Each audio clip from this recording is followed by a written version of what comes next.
Good morning, dear students. In the previous class, we had discussed the colligative properties, all colligative properties, relative lowering of vapor pressure, elevation in boiling point, depression in freezing point, and osmotic pressure. These four are important colligative properties. These four can depend on number of solute particles present in the solution. So this is also already we had discussed, but once again we recall osmotic pressure. What is osmotic pressure? It is the excess of pressure which must be applied on solution side. It is the excess of pressure which must be applied on solution side to stop the osmosis process. Excess of pressure which must be applied on solution side to stop the osmosis process. It is denoted by the symbol pi. Pi is equal to, the mathematical expression is pi is equal to CRT, where C is concentration, R is gas constant, T is temperature. Pi is equal to CRT. Concentration is equal to number of moles of solute by volume. Concentration is equal to number of moles of solute by V is volume of solution. N2 is number of moles of solute. From this expression, we concluded that osmotic pressure is a colligative property since it depends on number of moles of solute.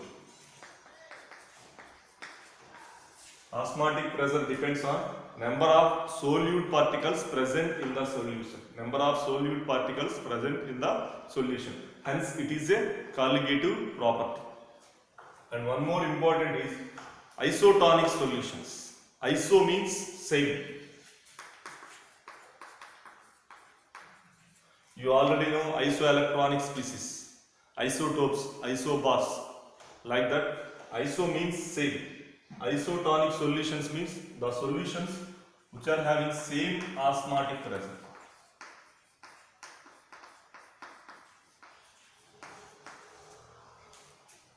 So isotonic solutions means the solutions which are having same osmotic pressure are known as isotonic solutions. Same osmotic pressure.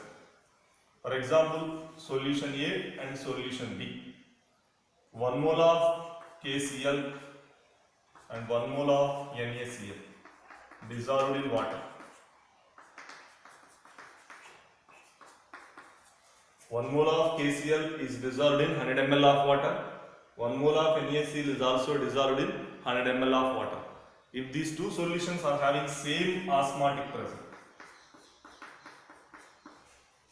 if these two solutions are having same osmotic pressure, that is pi A is equal to pi B or pi 1 is equal to pi 2. If these two solutions are having same osmotic pressure, iso means same osmotic pressure, those are known as isotonic solutions. So the solutions which are having same osmotic pressure are known as isotonic solutions. If osmotic pressure is same, you know that pi is equal to CRT. Pi 1 is equal to C1 into RT. Pi 2 is equal to C2 into RT. The basic expression for osmotic pressure is pi is equal to CRT, where C is the concentration, R and T are constants. R is gas constant, T is a fixed temperature. So for pi 1, for first solution, concentration is C1. For second solution, concentration is C2. So if osmotic pressures are same, then C1 is equal to C2. So both concentrations are also equal. So finally, what are isotonic solutions? The solutions which are having same osmotic pressure are known as isotonic solutions. So first one is pi 1 is equal to pi 2, then C1 is equal to C2. C1 means number of moles by volume. Number of moles of 1 by number of moles of 2. Concentration is equal to number of moles by 1. NV by 1 is equal to N by V of 2. So these are isotonic solutions. The solutions which are having same osmotic pressure. For example, what is saline water? saline water. Saline water is 0.9% sodium chloride solution weight by volume. What is saline water? 0.9% sodium chloride solution weight by volume. You know that saline water and fluids, saline water and fluids present in blood cells are isotonic. Saline water and fluids present in blood cells are isotonic, which means both are having same osmotic pressure. So pi saline water means 0.9% sodium chloride solution is equal to pi blood fluids.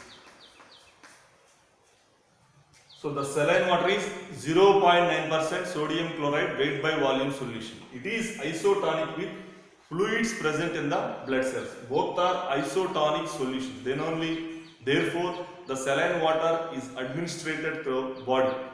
Due to this isotonic nature, saline water is easily administered into body through the nerves. And then one more important is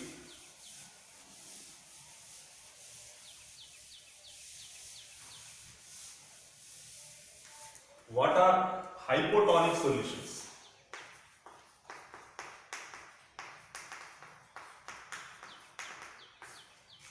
What are hypotonic solutions? For example, if blood cells placed in concentration more than 0.9% sodium chloride solution, what happens? If blood cells are placed in concentration more than 0.9% sodium chloride solution, then what happens? So this is a solution, concentration more than 0.9% NaCl solution.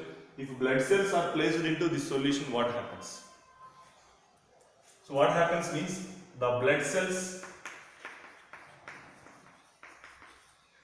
shrinks because this is having more concentration. This is less concentration. 0.9% sodium chloride solution. More than 0.9% sodium chloride solution is more concentration than blood cells. Then what happens? Osmosis occurs. Then what happens? Osmosis occurs. Which means that the solvent molecules flows from blood cells into the solution.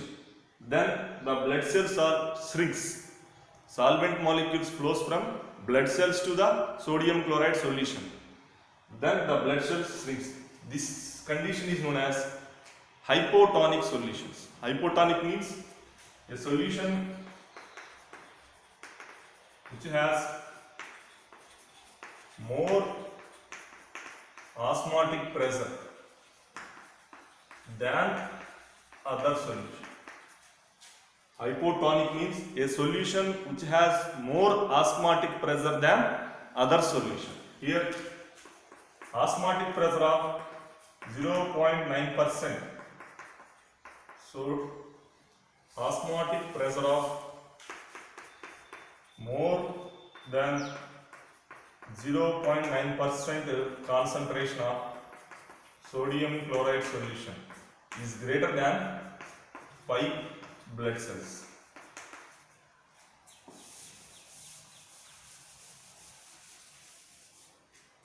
So if concentration 0.9% more than NaCl solution is hypertonic to blood cells, hypertonic. If concentration more than 0.9% NaCl solution is hypertonic to blood cells, not hypotonic, hypertonic solutions. A solution which has more osmotic pressure than other solution is known as hypertonic solution.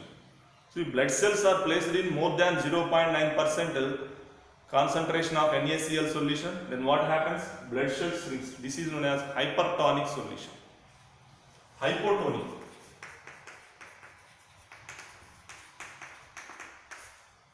If blood cells are placed in less than 0.9% concentration of NaCl solution,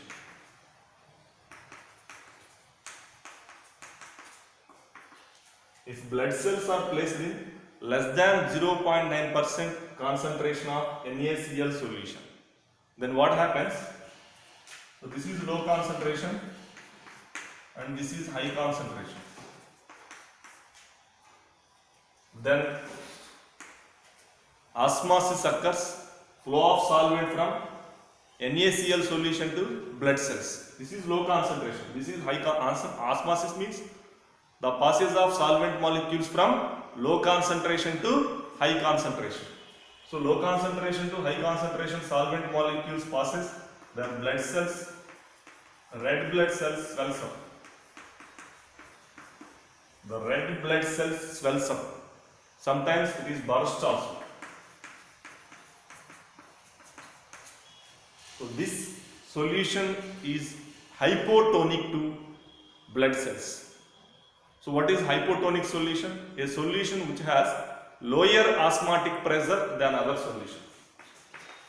A solution which has lower osmotic pressure than other solution. A solution which has lower osmotic pressure than other solution, which means the osmotic pressure of less than 0.9% sodium chloride solution is less than osmotic pressure of blood cells or fluids present in the blood cells. If concentration is less than 0.9% of sodium chloride solution, it is hypotonic to blood cells. It is hypotonic to blood cells. That is, osmotic pressure of concentration less than 0.9% sodium chloride solution is hypotonic to blood cells. So this is hypertonic solution, a solution which has more osmotic pressure than other solution. Hypotonic solution, a solution which has less osmotic pressure than other solution. And coming to one more important topic.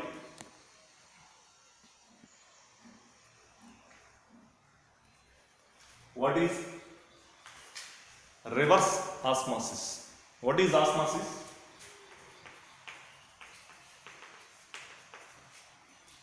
What is osmosis?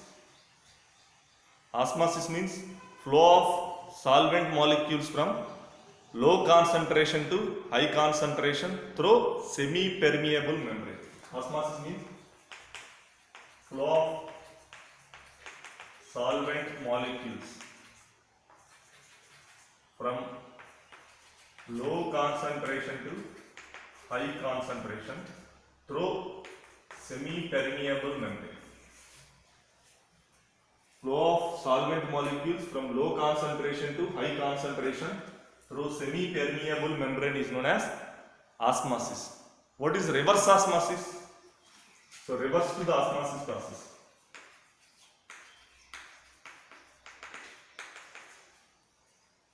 Osmosis means flow of solvent molecules from less concentration to high concentration through semi-permeable membrane. Reverse osmosis means reverse the above process. That is, flow of solvent molecules from high concentration to low concentration.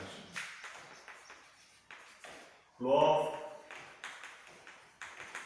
solvent molecules from high concentration to low concentration. Flow of solvent molecules from high concentration to low concentration through semi-permeable membrane. That is reverse process of osmosis. Flow of solvent molecules from high concentration to low concentration. That is the reverse of osmosis. But how it happens? how the reverse osmosis process happens. Osmosis is general process. Generally, solvent molecules flows from low concentration to high concentration. It is a general phenomenon. But reverse osmosis is how it happens. That is flow of solvent molecules from high concentration to low concentration. See in this diagram. So there are two compartments are there. In the first compartment there is salt water. This is salt water. Salt water means sea water. In the first compartment, sea water. Sea water contains Na plus Cl minus water molecules. Na plus ions, Cl minus ions, K plus ions, and other impurities. Sea water. Sea water contains Na plus ions, Cl minus ions, water molecules, K plus ions, and other impurities. This is first compartment. The second compartment is pure water. Second compartment is pure water. So both are separated by a semi-permeable membrane. So both the first and second chambers or compartments are separated by semi-permeable membrane. You know, seawater is high concentration and pure water is low concentration. Here what we have to do? Reverse osmosis process. That is passage of solvent molecules from high concentration to low concentration. How this happens? If we can apply pressure more than the osmotic pressure.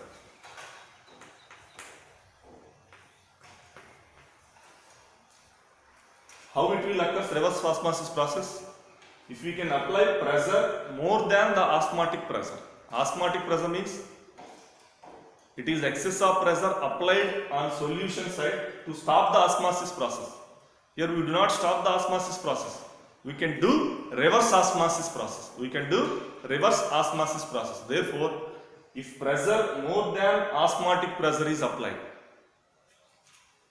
what we do? If pressure more than osmotic pressure applied on solution side, what happens? If pressure more than osmotic pressure applied on solution side, what happens? You have to do pressure more than osmotic pressure. This is osmotic pressure, this is applying pressure. Pressure more than osmotic pressure applied on solution side. What happens? The solvent molecules flows from high concentration to low concentration. What happens? The solvent molecules flows from high concentration to low concentration via semi-permeable membrane. So this is the reverse osmosis. Reverse osmosis means flow of solvent molecules from high concentration to low concentration. When reverse osmosis process occurs, if you can apply pressure more than the osmotic pressure, then reverse osmosis process occurs.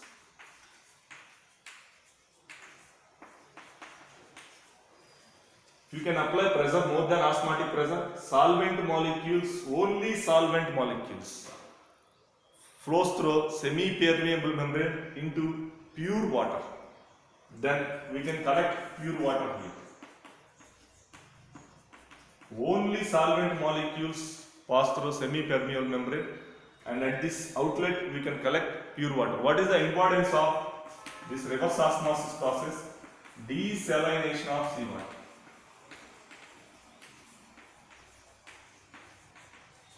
What is the important application of reverse osmosis? Desalination of seawater. That is, seawater is converted into drinking water. So this is seawater and it is pure water and it is drinking water outlet. So desalination of seawater. Seawater is made fit by drinking purpose by using the reverse osmosis process. For this, we can use specially made semi-permeable membrane. We can use specially made semi-permeable membrane. Not ordinary semi-permeable membrane like pig's bladder, parchment paper, cellophane sheet are not possible for this purpose. Specially made semi-permeable membrane, that is cellulose sheet.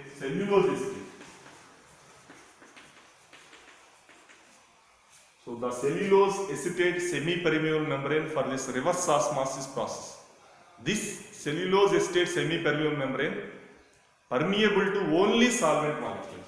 It can permeable to only solvent molecules, but impermeable to it does not allow the impurities and small ions like Na plus, Cl minus, K plus like that present in the seawater. It can allow only the solvent molecules, but it does not allow the passage of solvent does not allow the passage of smaller ions like K plus, Na plus, Cl minus. Thereby purified the seawater and it made for drinking purpose. This is the reverse osmosis process. Then coming to last topic, abnormal molar masses. So generally Raoult's law is applicable to dilute solutions. Raoult's law is applicable to dilute solutions. If concentration of solute increases, then there is deviations from Raoult's law. If concentration of solute increases, deviation from Raoult's law.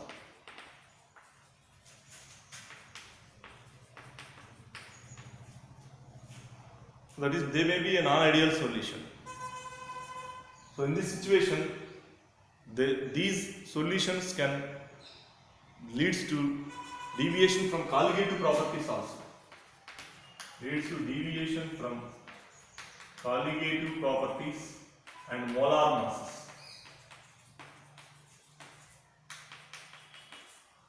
These type of solutions, like non-ideal solutions, can deviate from Raoult's law and leads to deviation from colligative properties also, and their molar masses also. Expected molar mass is different from normal molar mass.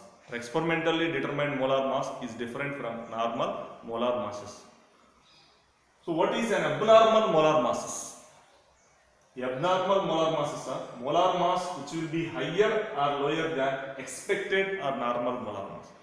The molar mass which will be higher or lower than expected or normal molar mass. When it happens, if a solute or electrolyte,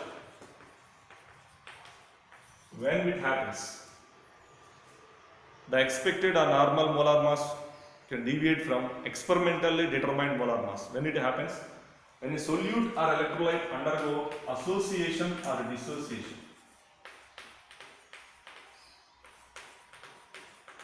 When it happens, solute or electrolyte undergo association or dissociation, there will be deviation of molar masses, that is experimentally determined molar mass different from normal or expected molar masses. If a solute undergo association or dissociation, it will be happens. If a solute undergo dissociation,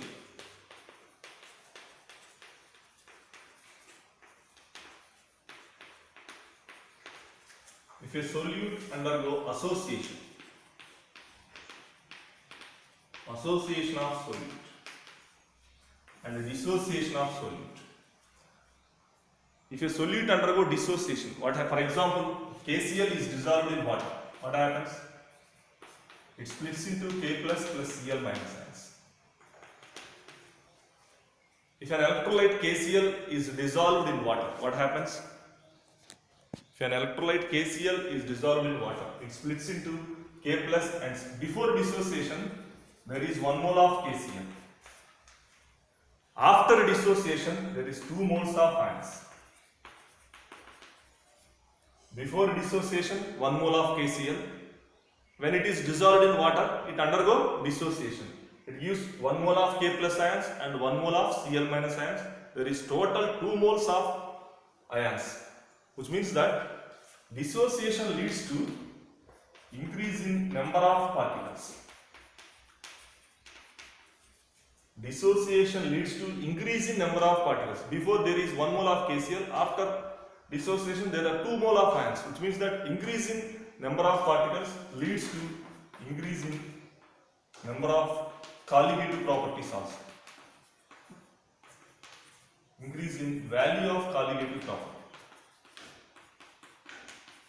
because colligative properties depends upon only number of particles present in the solution. Colligative properties depends only on number of particles present in the solution. Therefore, increase in number of particles, increase in the value of colligative properties.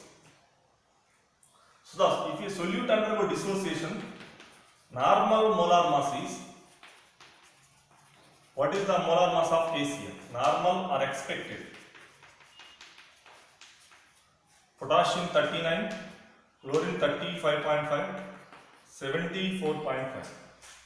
Potassium 39, chlorine 35.5. What is the normal molar mass? 74.5. What is the experimentally determined? Experimentally determined molar mass? It is equal to normal molar mass by 2. That is 74.5 by 2. That is 37.25. So the normal molar mass is 74.5. Experimentally determined molar mass is normal molar mass by 2. That is 37.25 grams. Which means that when a solute undergo dissociation, the experimentally determined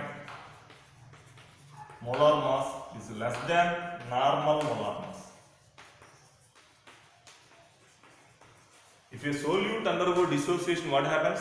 The experimentally determined molar mass is less than the normal molar mass. If a solute undergo association, for example, acetic acid in benzene.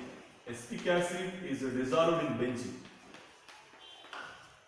Acetic acid is dissolved in benzene, it undergo dimerization. If acetic acid is dissolved in benzene, it undergo dimerization. That is association of acetic acid molecules. Two acetic acid molecules taken in benzene solvent undergo dimerization. That is CH3COOH twice. So dimer formation. So which means that number of particles in solution decreases. Number of particles in solution decreases. Due to association, what happens? Before that there are two acetic acid molecules. After that dimerization there is only one molecule. One dimer molecule. So number of particles in solution decreases due to association. Therefore, value of colligative properties also decreases. Value of colligative properties also decreases. So for association of solute, the experimentally determined exactly reverse to dissociation of solute. The experimentally determined molar mass is greater than normal molar mass or expected molar mass. The experimentally determined molar mass is greater than normal molar mass or expected molar mass. So these deviations are measured by the scientist Van 't Hoff. So these abnormal, what is abnormal molar mass? Molar mass which will be higher or lower than expected or normal molar mass. Why it happens? Due to the association or dissociation of the solute or electrolyte. Due to the association or dissociation of the solute in solution, we can observe the abnormal molar mass. These abnormal molar masses are observed by scientist Van 't Hoff by using a factor, Van 't Hoff factor. These abnormal molar masses are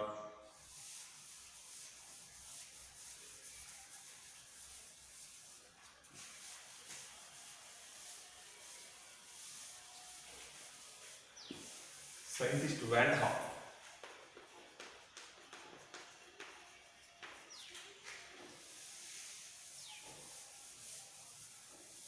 So Van 't Hoff introduced a factor, Van 't Hoff factor.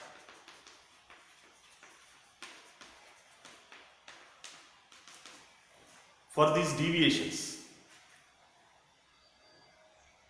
Van 't Hoff introduced a factor I. For deviations from, that is due to association of solute or dissociation of solute, deviation from molar masses, introduce a factor I. What is I? I is equal to normal, it is the ratio of normal molar mass by experimentally determined molar mass. What is I? It is the ratio of normal molar mass by experimentally determined molar mass, or normal by abnormal molar mass. What is I? Normal molar mass by experimentally determined molar mass, or I is equal to, it is also taken as abnormal molar mass also. Normal by abnormal, simply. Normal by abnormal molar mass. Simply. I is the ratio of normal molar mass by abnormal molar mass. It is the ratio of observed colligative property to calculated colligative property.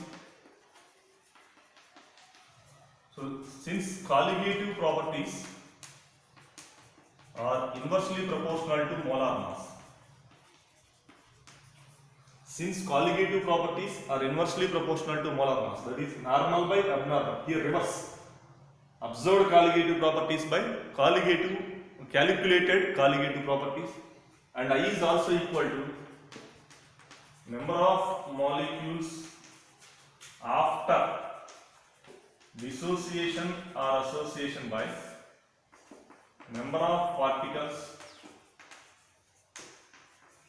before dissociation or association. What is another important expression of I? Number of particles after dissociation or association by number of particles before dissociation or association. So you know that for dissociation of electrolyte, I value is always greater than 1. For association of electrolyte, I is less than 1. For non-electrolytes like carbohydrates, sugars, sucrose, glucose, urea, I value is equal to 1. If an electrolyte neither undergo association nor undergo dissociation, the value of I is equal to 1. The Van Hoff factor is greater than 1 for dissociation because it leads to increase in the number of particles in the solution. For association, the Van Hoff factor is less than 1. Number of particles decreases. If an electrolyte neither undergo association or undergo dissociation, for non-electrolytes, I is equal to 1. I is equal to 1. I value is always considered for very dilute solutions only. These values are considered for very dilute solutions only. Almost 100% dissociation or association of electrolyte. Then only you can consider I as number of particles in solution. For very dilute solutions only, I is equal to number of particles in solution. For 100% dissociation, I is equal to number of particles in solution. Degree of dissociation is designated as alpha. So for dissociation, what is the relationship between I and alpha? I is Van Hoff factor, alpha is degree of dissociation. For dissociation, what is the relationship between I and alpha? Alpha is equal to I minus 1 by n minus 1, or I is equal to 1 plus n minus 1 into alpha. The relationship between Van Hoff factor and degree of dissociation for a dissociation of solute, I is equal to 1 plus n minus 1 into alpha. For association of solute, alpha is equal to 1 minus I by 1 minus 1 by n. For association of solute, the degree of association alpha is equal to 1 minus I by 1 minus 1 by n, where n is the number of particles in the solution. Where n is the number of particles in the solution. Where n is the number of particles in the solution. So let us solve very two important problems on Raoult's law. Vapor pressure of pure water at 298 Kelvin is 23.888 millimeter of SI. Vapor pressure of pure water. So vapor pressure of pure solvent is always taken as P01. That is 23.8 mm of SI. Vapor pressure of pure water, pure solvent, P01. 50 grams of urea is dissolved in 850 grams of water. Urea is solute. Water is solvent. So 50 gram of urea, which means that weight of solute is 50 grams. weight of solute is 50 grams. What is the weight of solvent? 850 grams. Weight of solvent is 850 grams. Then what is the molecular weight of solute? Solute is urea. Urea formula NH2CONH2. Solute is urea. Molecular formula NH2CONH2. What is the molecular weight or molar mass? 60 grams. What is the molecular weight of solvent? Solvent is water. You know that what is the molar mass or molecular weight of solvent? 18 grams. Then substitute into Raoult's law. What is Raoult's law? P01 minus P1 by P01 is equal to N2 by N1. This is Raoult's law for non-volatile solute. P01 minus P1 by P01 is equal to N2 by N1. That implies P01 minus P1 by P01 is equal to N2 means number of moles of solute, W2 by M2. N1 is number of moles of solvent, M1 by W1. So if you can substitute all these into this, what we have to find out? Vapor pressure of solution. Vapor pressure of solution is P1. We have to find out vapor pressure of solution. That implies P01 is 23.8 minus P1 by P01 is 23.8 is equal to W2 is equal to 50. Weight of solute. Molecular weight of solute 60. What is the molecular weight of solvent? 189. What is the molecular weight of solute? 18 grams. Sorry, 18 grams. By what is the weight of solvent? 850. So we can simplify this. We get what we have to find out? Vapor pressure of solution. Vapor pressure of solution. Vapor pressure of solution is P1. P1 is equal to 23.38 mm of S. We get the answer. You can simplify this one. We get the answer 23.38. And in the problem, one more is also find out. You have to find out its relative lowering. This is the vapor pressure of solution. What is the relative lowering? Relative lowering means, you know that relative lowering of vapor pressure is equal to lowering of vapor pressure by vapor pressure of pure solvent. Lowering of vapor pressure by vapor pressure of pure solvent is relative lowering of vapor pressure. So we have to find out the relative lowering also. After find out vapor pressure of solution, you have to find out relative lowering. Vapor pressure of pure solvent is 23.8 minus vapor pressure of solution is 23.38 by 23.8. You can simplify it. We get answer 0.017 mm of AC. So in this problem, we have to find out vapor pressure of solution and its relative lowering of vapor pressure also.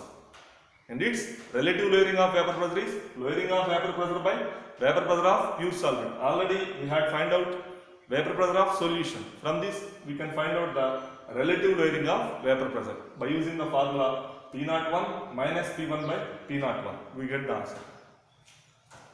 And second problem is calculate the mass of non-volatile solute. In the brackets mention molar mass 40 grams.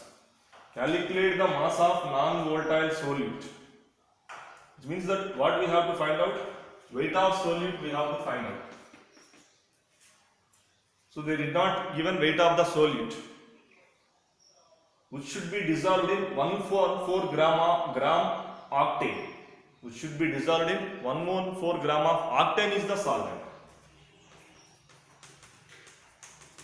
Octane is the solvent. To reduce its vapor pressure to 80%. When a non-volatile solute is dissolved in the solvent, vapor pressure of solution reduced to 80%. What they given? Vapor pressure of solution, you know that when a non-volatile solute is dissolved in solvent, the vapor pressure is reduced. The vapor pressure of solution is reduced. How much it reduced? 80%. So for this, percentage means 100. For suppose vapor pressure of pure solvent is 100 atmosphere or 100 mm of Hg. What is the vapor pressure of solution? It is reduced to 80%. So 80 atmosphere or 80 mm of Hg. Percentage means 100. taken vapor pressure of pure solvent as 100, vapor pressure of solution reduced to 80% means 80. Weight of solute, we have to find out the weight of solute. Calculate the mass of non-volatile solute. Molecular weight of solute they given in the brackets 40. What is the weight of solvent? Solvent is octane. What is the weight? 114 grams. What is the molecular weight of solvent? Octane formula. Octane is CH3, CH2 6 times CH3. So this is octane. Oct means 8 carbons. Alkane, octane. CH3, CH2 6 times CH3. So molecular weight of solvent is also 114 grams. Then substitute into this formula, Raoult's law formula. What is the formula for Raoult's law? P01 minus P1 by P01 is equal to N2 by N1, that is equal to W2 by M2 into M1 by W1. Substitute into this formula. P01 minus P1 by P01 is equal to N2 by N1, which is equal to W, number of moles means weight by molecular weight. W2 by M2 into M1 by W1. P01, what is P01? 100 at mm of S. P1 is 80 by 100. P01 is 100, P1 is 80. What is weight? W2 is, we have to find out weight of solute, non-volatile solute. What is molecular weight? 40 into 114. Molecular weight of solvent is 114. Weight of solvent is also 114. Cancellation. That implies 100 minus 80. 1D by 100 is equal to W2 by 40. 20 by 100 means 1 by 5. 1 by 5 is equal to W2 by 40. 20 by 100 is 1 by 5. That implies W2 is equal to 40 by 5. W2 is equal to 40 by 5, which is equal to 8 grams. Which is equal to 8 grams. These two are very important problems of Raoult's law. For a non-volatile solute, P01 minus P1 by P01 is equal to N2 by N1. These two are important problems of Raoult's law.